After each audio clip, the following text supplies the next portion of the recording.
Sir, may get lang your comments sinasabing may niluluto daw na coup versus SP Soto and kayo daw po yung may numbers. Sino nag-bring up niyan nung Thursday dito? Sino nag-bring up niyan? Ikaw ata nag-interview noon, Zelly, di ba? Sino nag-bring up na mag-ingat na baka kasi 15 sila, siyam kami? Si Senator Ping. Oh, sino din ang bumara sa nung Sunday na may niluluto?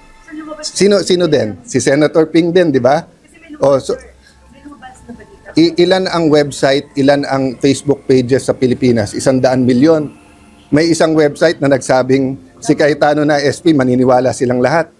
Hindi dapat tayo takot sa sarili nating anino. Siya nag-bring up na may coup. Siya din bumarel nung may coup.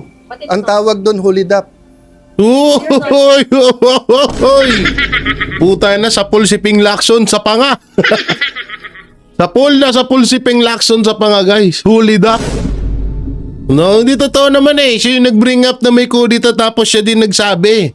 Siya yung tas siya din yung tumanggi. Ano ba yan?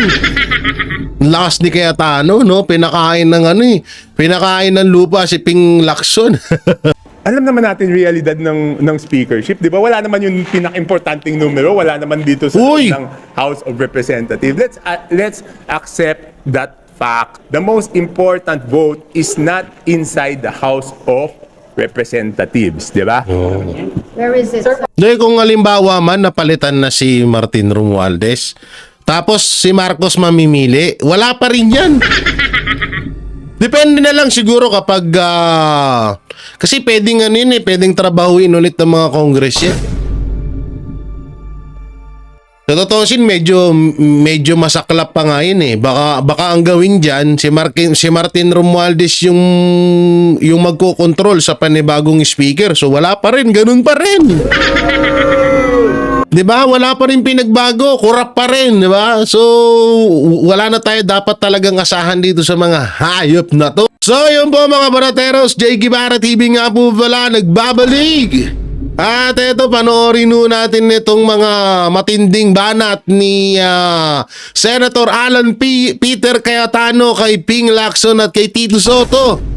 At eto nga, mukhang tatanggalin na itong si Martin Romualdez bilang Speaker of the House of Representatives with a crocodile. Nanginang yan. With the crocodile, eh. Ang dami nila, no? Ang daming buhay sa Congress na nagtatabaan, no? At ito yung handang pagpapasilip ng mga bank account ni Senador Villanueva at Senador Estrada, Jinggoy Estrada. No? So talagang nagiging mainit ang labanan ho. Mapatungkol ho dito sa mga senador na nadadawit dito sa issue ng flood control at mainit na ba ngayon mapatungkol kung sino nga ba talaga ang karapat-dapat na maging Senate President sa Senado. Dahil ngayon, ugong na ugong talaga ang balita na itong tawag dito, na itong si Tito Soto ay alipores nga ni Martin Romualdez. Isang alipores ni Martin Romualdez. So ayun yung mga talagang kinakaayawan ng ibang mga senador dahil kauna-unahan nga naman sa history ng Pilipinas na isang complainant ba tawag doon? Isang na-contempt na personalidad ang nagdidesisyon kung saan siya ay didetain.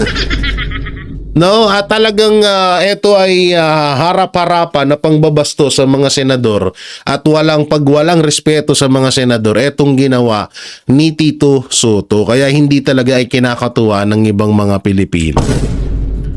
At nandyan na nga po nadawit na nga po ang ilang mga senador. Etong si Jinggoy Estrada at Villanueva at meron pa dyan si Escudero at etong si Senator Bongo. So dito alam naman na natin kung saan to talagang ginagawa at bakit nila ba ito ginagawa, dahil gusto nga nilang mabawasan ng mga bumuboto or maaaring bumoto sa pagpapawalang bisa sa impeachment laban kay Vice President Sara Duterte. Kaya gusto nilang maligwak etong mga senador na ito. Ang masama nito, no? Kasi biruin mo si Abante nanalo kahit talo na. Yung Gabriela party list, tinanggal yung Duterte Youth, hindi pinaupo. Tapos ang pinaupo yung Gabrielia party list. So yan po isa sa mga sa mga party list po ng mga makakaliwa, no? At ngayon nakakatakot lang dito. Baka tanggalin si Senator Chis Escudero, Senator Bongo ng Comelec at si Jinggoy at Villanueva. Tapos ang ipapalit dyan yung mga tumakbong senador na mga makakaliwa. Walang iba kundi sila Castro, sila yung mga yung mga makakaliwa na may yung mga akbayan, di ba? Yung masama dyan. Ako, nakakatakot yan, no? So, dito muna tayo sa unang balita na kung saan ay handa ngang magpasilip etong si Senator Jinggoy at Villanueva sa kanilang sa kanilang mga bank bank secrecy waiver. So, panoorin natin. Payag daw sina Senador Jinggoy Estrada at Joel Villanueva na buksan ang kanilang bank accounts sa gitna ng pagkakadawit nila sa flood control scam. Live mula sa TV5 Media Center, nangunguna sa balita si News 5 Senate Correspondent Mean Los Baños. Mean, ano pang sinabi ng dalawang senador? Yes, Jiggy, handa nga raw sila Senators Jinggoy Estrada at Joel Villanueva na harapin ang anumang investigasyon na may kinalaman sa flood control scandal. At handa rin daw ang dalawang senador na pumirma ng bank secrecy waiver. Ano ibig sabihin yan? Na pwedeng buksan yung kanilang mga bank accounts at makita yung cash flow para magkaalaman na raw ba talaga kung nagkakaroon nga ba sila ng kickback o wala. Samantala, yung kampo ni Senator Joel Villanueva naghahanda na at nangangalap na ng mga ebidensya para makabuo raw ng isang airtight case na isasampa laban kay dating DPWH District Engineer Bryce Hernandez. Narito ang bahagi ng pahayag nila Senators Jinggoy Estrada at Joel Villanueva. Pakinggan natin, Jiggy. Ako, I'm open to an investigation. In fact, Mr. President, ngayon pa lang, kahit hindi pa nagko-comment sa Blue Ribbon Committee ni Senator Lacson, ngayon pa lang, I'm willing to sign any waiver to open my bank accounts. And that, I'll put that on record. We have been consistent ever since. In fact, we have a bill for government officials na dapat naka-waive yun. I was just elected as Committee on Banks Chair. I'm open ever since. Kung tutusin, magandang development yan, Mean, pero kung pagbabasihan yung sentimiento ng mga mamamayan online, hindi sila naniniwala na kumbaga may kapupuntahan to kahit papabuksan yung kanilang mga bank accounts dahil yun, nandun sa mga comments sila, kanilang mga aligasyon. Sa ibang balita, Mean, nagkatensyon sa plenaryo kahapon partikular sa pagitan ni Senate President Tito Soto at Senator De La Rosa. Ano ang kinahinatnan nito?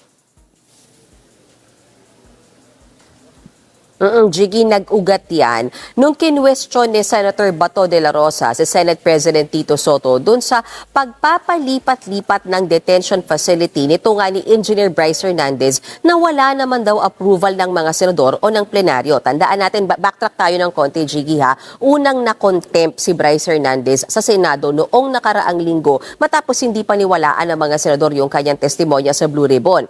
So, under custody siya dapat ng Senado at doon siya na-detain sa detention facility ng Senate. Pero kinabukasan, nang humarap siya sa pagdinig ng Kamara, sinasabi niyang ayaw niyang bumalik ng Senado dahil natatakot siya sa kanyang kaligtasan. So nakiusap si Speaker Romualdez kung pwedeng manatili siya sa Kamara, pero ang napagkasunduan nila ni Senate President Tito Soto ay sa PNP Custodial Center sila. Umalma yung minorya dyan, so dinala naman si Bryce sa Pasay City Jail. And then kahapon, binalik na naman siya sa Senado. So yun yung inaalmahan ng mga taga-minorya na bakit pa ba lipat-lipat siya ng detention facility na hindi inaagrihan ng mga senador. At may ilang mga trolls na nagsasabi na parang tuta daw yata ni Speaker. Kapag against sa kay Soto, trolls agad. Paano ako? Trolls ba ako? Mali naman talaga yung ginawa ni Soto Trolls ba ako? Tunginong yun pag sabi ng ng mga trolls, butang ina. Hindi na nila masabing netizen no? Para lang magmukhang totoo na parang alam mo na kapag sinabi kasing trolls parang isang gawa-gawa lamang na account or Hindi naman tinatawag na kasiraan lamang, no? Yung mga sinasabi kay Soto. Pero ako, trolls ba ako na may tuturing? Hindi ako trolls. Totoo naman, mali naman yung sinasabi yung ginawa ni Soto. Bakit hindi ibinalik sa Senado yan? Tsaka katarantaduan yun, ipapapatay ni, halimbawa, sino ba yung dinawit niya? Si Jinggoy. Tsaka si Villanueva, ipapapatay nilang dalawa. Yan, hindi nalintikan sila. Hindi sila napagbintangan yan. Automatic yun, kagaguhan. Martin Romualdez sa Senate President Tito Soto, bagay na itinanggi ni Senate President Soto. Narito ang bahagi ng pahayag nila Senator Bato de la Rosa at Senate President Tito Soto. So, yung pinupost nila doon na ginagawa ka na yung Martin, sakit sa akin yun siya. If you go down, everybody goes down. The institution goes down. Kaya nga. Si Martin ang tuta ko. Maniwala ka sa akin, maniwala ka. Oh, yan si pala naman malakas naman pala si Tito Soto, si Martin Romualdez daw pala yung tuta ni Soto. So ibig sabihin mas malakas si Soto kaysa kay pinsan. Ay grabe. Grabe yun Si Martin ang tuta ko, maniwala ka. Iba din Kung kaya ko utusan ni Martin, Ito kung kaya kong utusan ni Martin, dapat nilabanan ko sa inyo na retain si Hernandez doon. Di ako pumayag. Bakit niya nandun kung di ka pumayag? Nilabang ko sa inyo, i-retain si Fernandez. Hindi ako pumayag.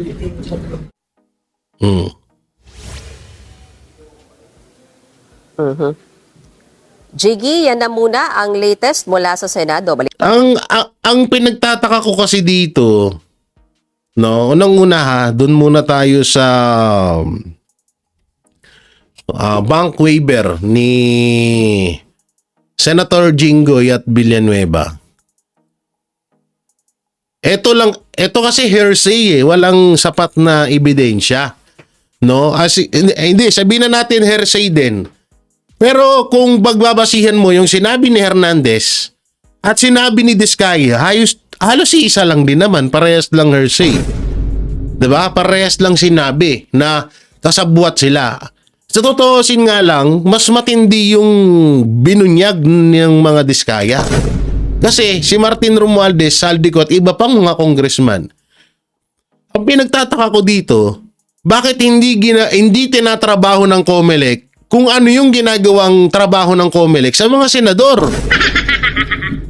Kasi 'di ba kung mapansin ninyo, si Chairman George Garcia talagang tinatrabaho niya yung mga senador natin. Ito, nila Chis Escudero, Villanueva, Senator Bongo na meron na parang tumanggap ng donasyon galing sa isang kontraktor na merong proyekto sa government. Yun nga, sa DPWH. Diba? So bakit yung mga congressman na sinabi mismo ng kontraktor na mismo nagsabi kontraktor na mismo ang nagsabi na kasabwat namin dito itong mga taong to. Nasa likod namin sila, mas malaki pa yung kickback nila kaysa sa amin. Bakit hindi tinatrabaho ng COMELEC na para panagutin yung mga congressman na yun? Kung ganyan lang din naman ang katwiran. Hindi ko pinagtatanggol si Senator Jinggoy at Villanueva at Chis Escudero kung sila may involved dito. Kaso yung kay Chis kasi, mismong kontraktor na mismo yung nagsabi na pera ko yung ginamit doon, hindi galing yun sa government project. Hindi galing yun doon, pera ko yun. So yun, di ba? Inamin niya na yung binigay niya kay Chis Escudero ay pera niya mismo, kusang loob niyang binigay. So ginagawan pa rin ng paraan ng COMELEC para matanggal si Senator Chis Escudero. Pero yung pagdating kay Hernandez na isiniwalat niyang si Senator Jinggoy at Villanueva, ganun din. Tinatrabaho din ng COMELEC. At ang parang lumalabas nga rito, parang i-impeach sila. Kasi nga, nasa konstitusyon, nasa rules ng COMELEC na bawal tumanggap ang isang kandidato na manggagaling sa pera ng gobyerno. Diba? So kung pagdudugtong-dugtongin nyo lahat, mas malala yung ginawa ng mga congressman na nasa likod ng mga kontraktor. Bakit hindi tinatrabaho ng COMELEC? So ano to, nakadiretsa lang yung COMELEC sa mga senador? Ano to, iisipin na ba namin na kaya pinupuntirian ng COMELEC ang mga senador dahil sa impeachment kay Vice President Sara Duterte? Ganun ba 'yon?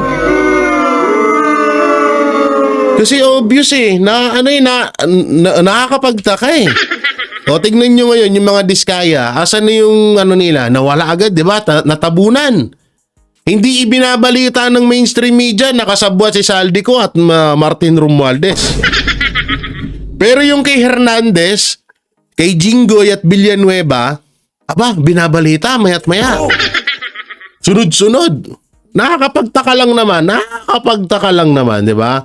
So kung kayo mga banateros, talagang sobrang katakataka na talagang kaya iyon pa ulit-ulit ko sinasabi. Katulad niyan, may mga bali-balita, napapalitan si Martin Romualdez, useless pa rin ang pagpapapalit ng House of Representative kung mismong Pangulo pa rin ang magtatalaga niyan, di ba? Kung mismong Pangulo pa rin na magtatalaga niyan at alam nating kadikit niya, wala pa rin mangyayari dyan. Magiging substitute lang ang tawag niyan. Ang mangyayari niyan, substitute siya kay Martin Romualdez. Pero yung galaw nung speaker na papalit kay Martin Romualdez ay manggagaling pa rin kay Martin Romualdez at kay Marcos. Wala pa rin mangyayari. Ito yun. Ay, napanood ko na ba ito? Halong umuugong ang balibalitang papalitan na bilang speaker si Leyte 1st District Representative Martin Romualdez. Live mula sa Batasang Pambansa, nangunguna sa balita si News 5 House Correspondent Marian Enriquez. Okay. Marian, katotohanan ba itong mga balibalitang ito?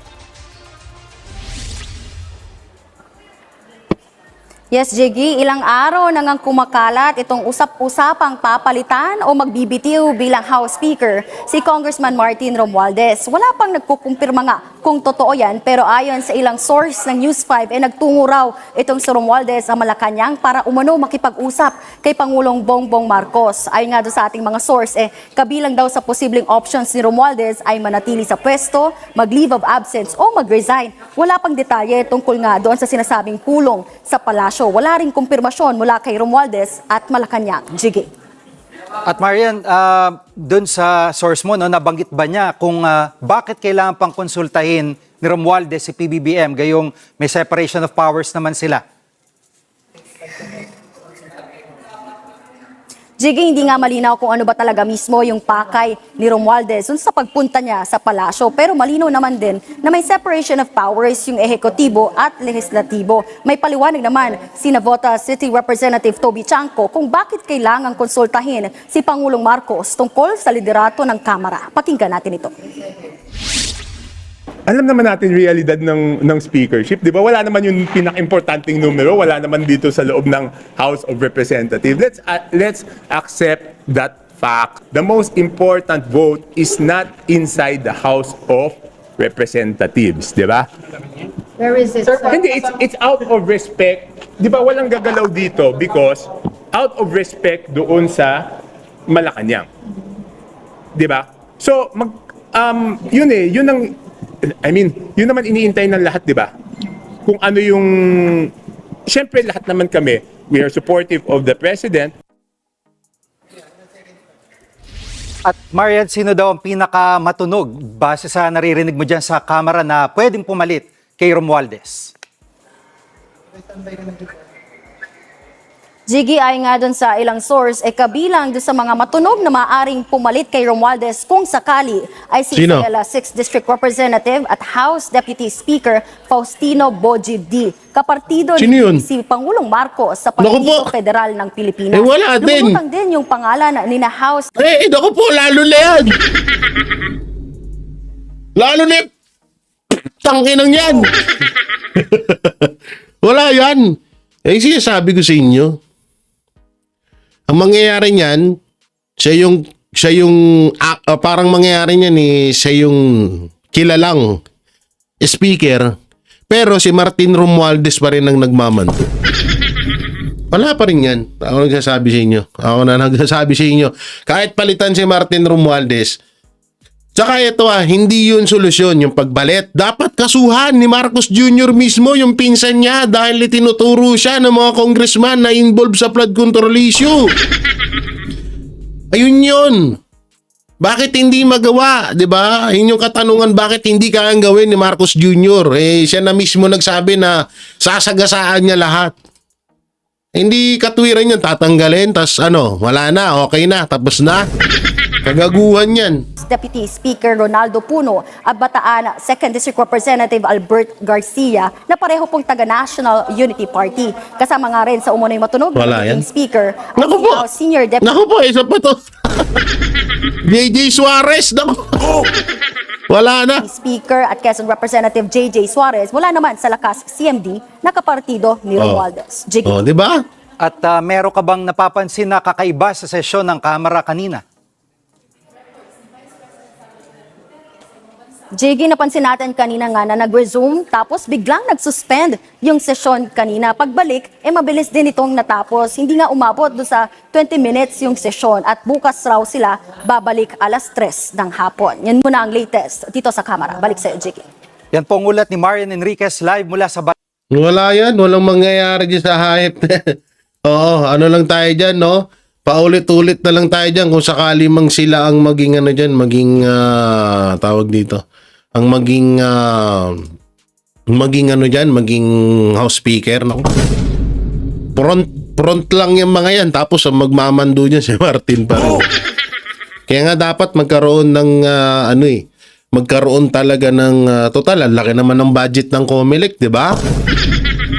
Magkaroon ng batas na mismong taong bayan ang maghahalal sa Senate President, sa House Speaker, DPWH Secretary, DILG Secretary, DOJ Secretary, BIR, lahat.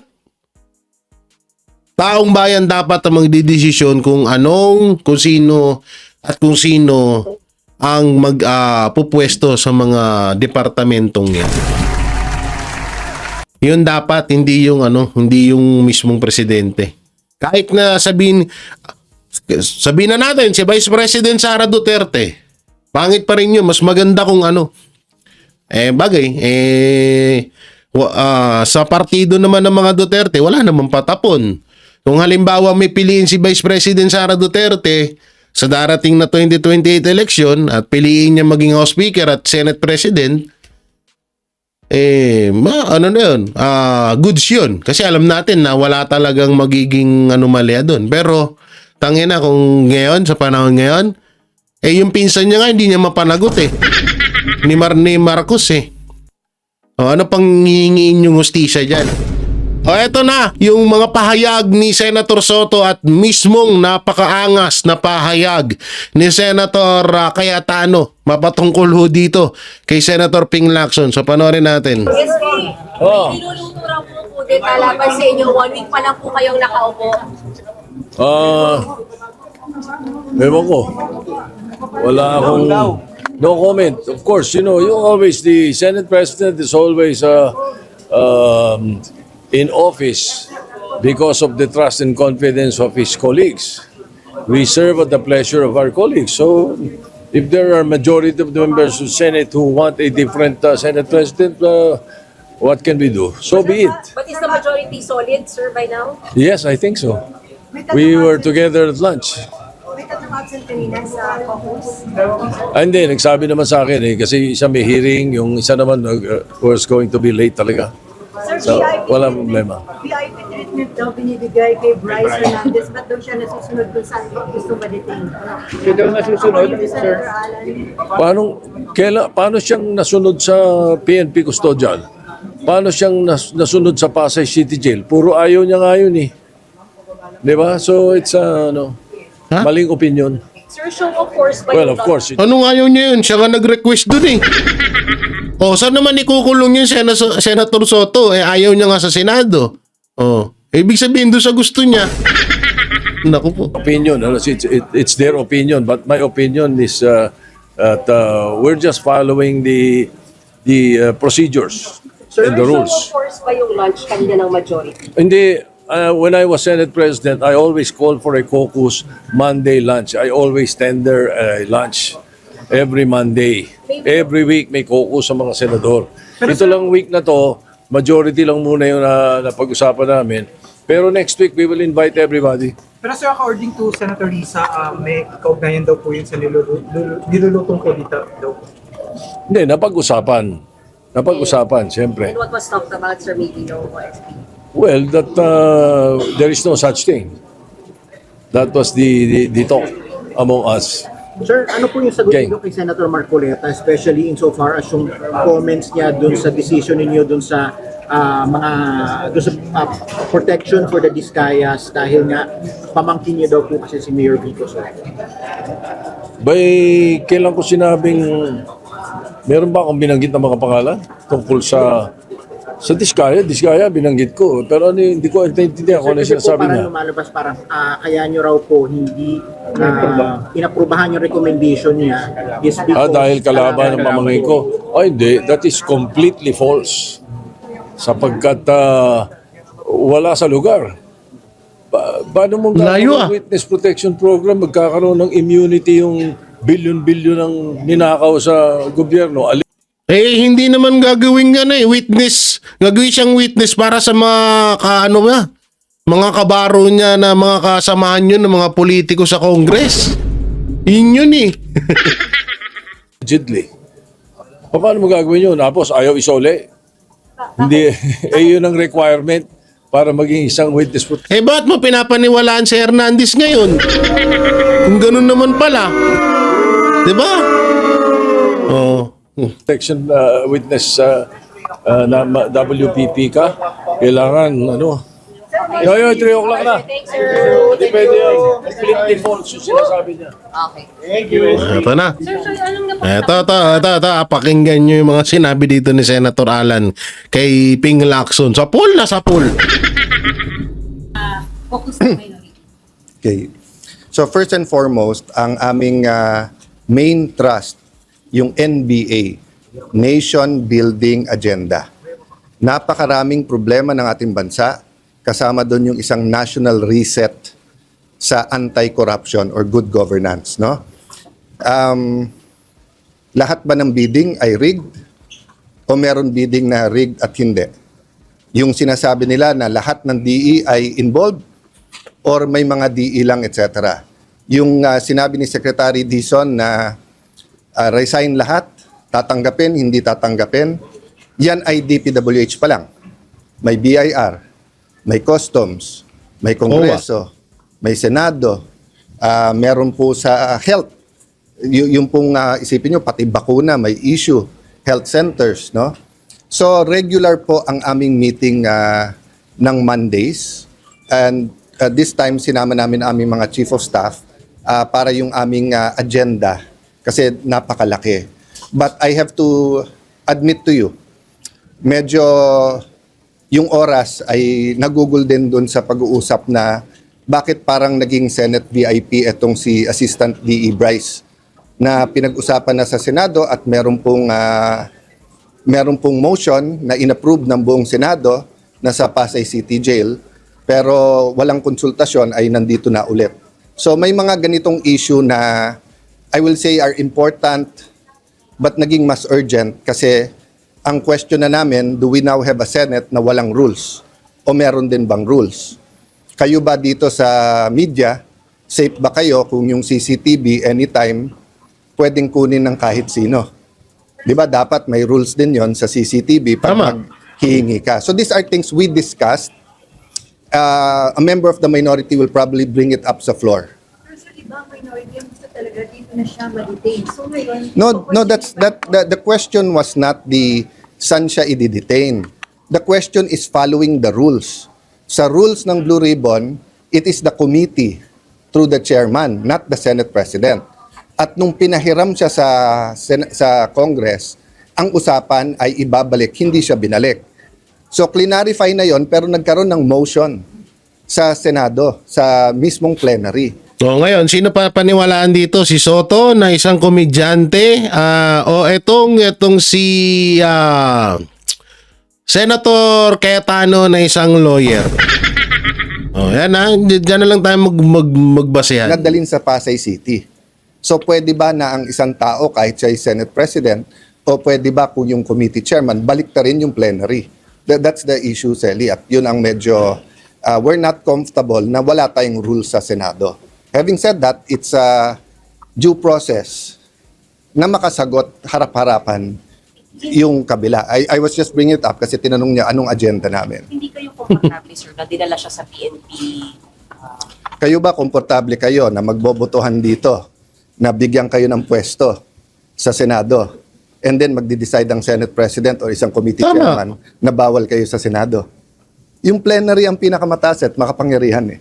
So ang question dito, bakit nagbago samantalang merong pong motion at na-approve ito ng buong Senado? So paglilipat dito, sir, hindi kayo na-consulta? Hindi, ang nasusunod si yung witness eh. Nung nandun siya sa House at sinabi niya na hindi siya komportable sa Senate, hindi siya binalik.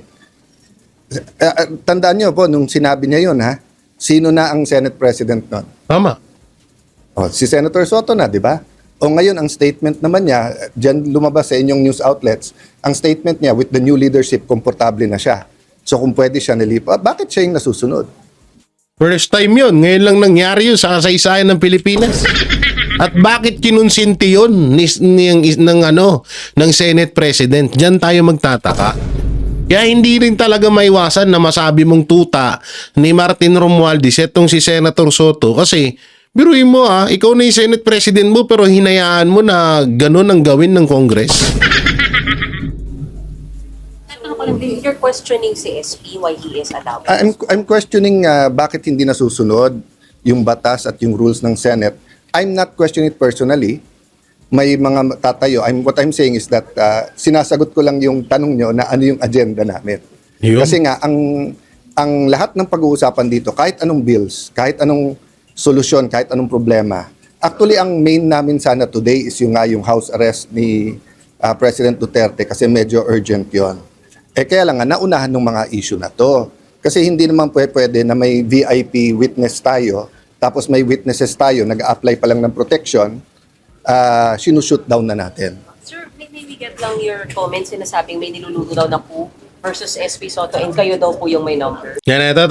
Pakinggan nyo to Ang ganda ng paliwanag ni Senator Cayetano dito. Tagos sa ngala-ngala ni Ping Lacson. Pakinggan nyo talagang sapul na sapul eh. O, ito. Sino nag-bring up niyan nung Thursday dito? Sino nag-bring up niya? Ikaw ata nag-interview nun, Zelly, di ba? Sino nag-bring up na mag-ingat na baka kasi 15 sila at siyam kami? Si Senator Ping. Sino din ang bumara sa nung Sunday na may niluluto? Sino din? Si Senator Ping din, di ba? Ilan ang website, ilan ang Facebook pages sa Pilipinas? 100 milyon. May isang website na nagsabing si Cayetano na SP, maniniwala silang lahat. Boom! Hindi dapat tayo takot sa sarili nating anino. Hindi tayo, takot sa sariling multo. Utang lapit mo, Senator Alan. Bring up na Mayku. Siya din bumarel nung Mayku. Ang tawag doon, hulidap. But it's not but sir, The minority always wants to be the majority. The majority never wants to be the minority. Tama. Pero nung sinasabi niyo nung Thursday na may balak kami, nagmi-meeting kami about our agenda. but you categorically deny, sir, na may niluluto po kayo. The minority always wants to be the majority. So, sir, Diba? nandito pa rin kayo ng ilang members ng Not actively. May timing yan eh. Di ba yung kakaupo nila eh. Di syempre solid pa sila. And hindi pa namin napag-usapan sa minority na kung meron man pagpapalit sino. Pumayag sila na ako'y minority leader. Wala pang nag-uusap as a group kung sinong Senate President. Ngayon, kung may discontent sa 15, problema nila yon, hindi namin problema yon. Tama. So sila nag-bring up, tapos sila din babarel. Sila din magsasabing may plot. Sila na nga nagpla-plot. Oh, tapos sila na yung nag-bring up, sila na yung tumira, tapos sila pa yung nagpapaway-pek. Galing. Galing ng mga utak nitong mga inayupak na to. Election pa lang, sinasabi lang papalitan nila si Senator Escudero. So, we are minding our own business. With all due respect, Mr. Majority, mind your own business also. Wag niyong pakialaman yung minority. Pakialaman niyo yung sarili niyong mga problema. So walang active na nilulutong kudita. Maybe get that categorical answer, sir. There is always a possibility. So, pag lumapit sa amin ngayon, 9 kami. Pag lumapit sa amin 4, ang sinabing majority namin, tatanggihan namin. Tatanggihan namin. Pero ako, ni isang senador na majority, wala akong kinausap. Ate ko parati kong kausap. Pero pinag-uusapan namin bills, paddle, etc. Di ba? Tinanong niya, may possibility ba? Kung may possibility, ikaw ba? Hindi pa naman nag-uusap-usap eh. Di ba? At bakit ko siya i-compromise? Di ba? So sabihin nyo, bukod sa ate ko, sa 14, sinong kinausap ko sa kanila? Tanungin nyo. Senator, paano nyo, ibang topic lang, paano nyo tutulungan o susuportahan or whatever kung ano man na action ninyo dun sa dalawang kasama sa minority bloc na being implicated sa ano man? Everyone has all the opportunity to defend themselves. Inisa-isa nila sa amin kung paano hindi tumutugma yung sinasabing resibo. May ghost projects, may ghost din na resibo. Halimbawa, kay Senator Jinggoy, naka-Amerikana siya nung birthday niya. Sabi nung witness, yun yung birthday niya. Kay Senator Joel, hindi pala screenshot yun ha. Ang screenshot, cellphone mo, kinunan mo ng picture, di ba? Sinave mo yung screen, kaya screenshot. Ito pala ay picture ng cellphone ng ibang tao.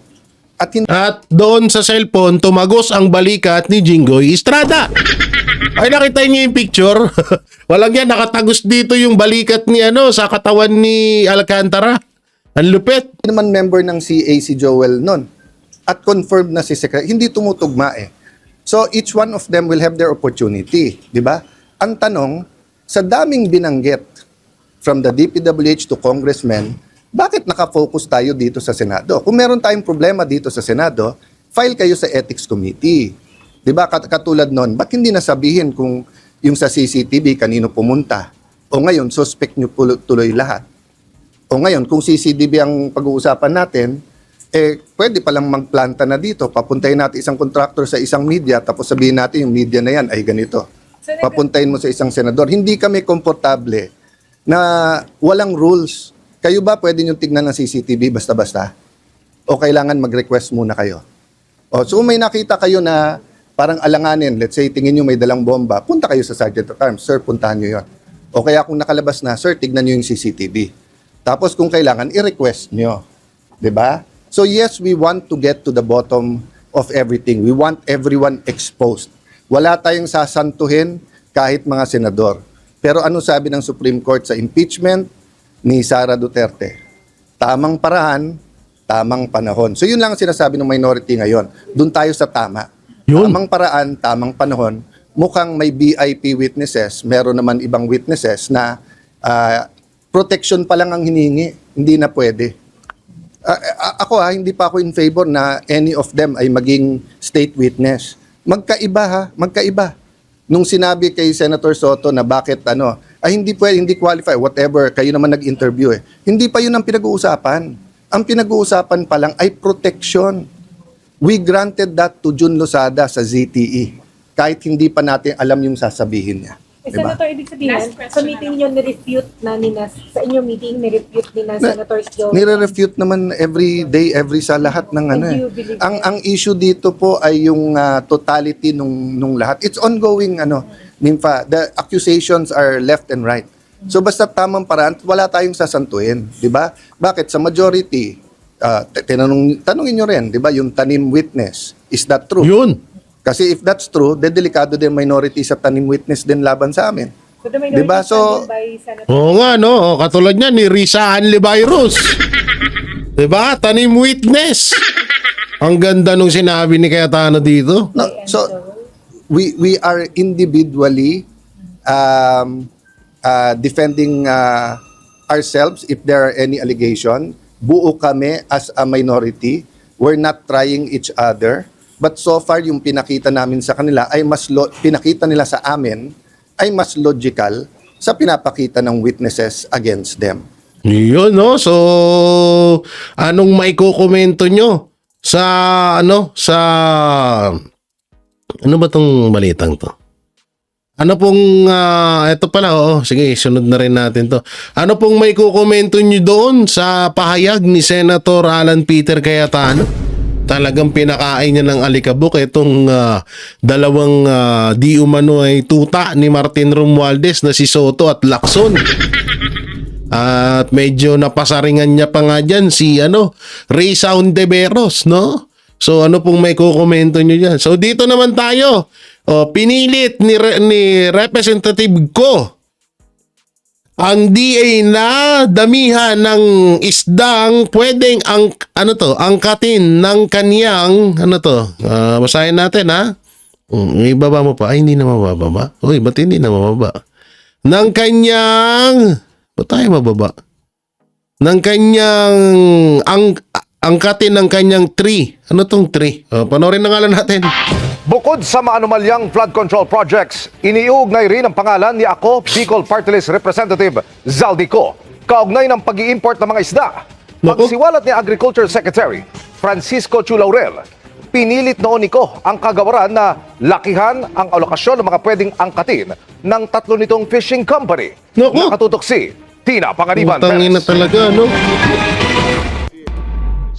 Pasabog ang revelasyon ng Department of Agriculture sa pagtalakay ng Kamara sa hinihingi nitong 176.7 billion peso budget para sa 2026. Meron din isang congressman na humingi sa akin ng maraming allocation at hindi ko pinagbigyan ng isda. At ang pangalan nun, Saldico.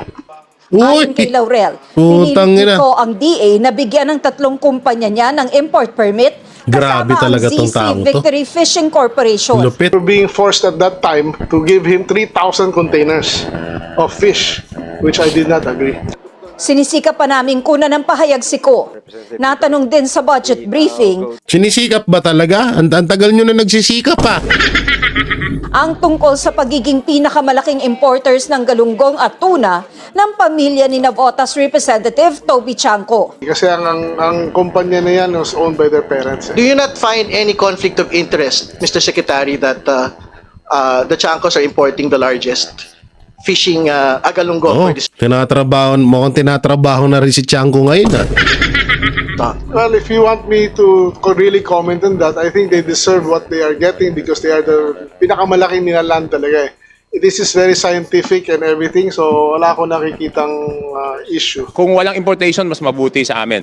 Number two, very fair and scientific yung basis ng allocation yan. It is based on your contribution to the production for the past 3 years. Ito naman si Saldi, ang dami ng pera. Gusto pati legal na negosyo ng mga tao. Kukunin niya. Totoo. Itong no? Talagang siya, no? Gahaman sa, talagang naging hayok siya sa pera. Utang inang yan. Di ba? Hindi lang isda, kundi marami pang produktong agrikultural ang inaangkat ng Pilipinas. We are not in a very good state.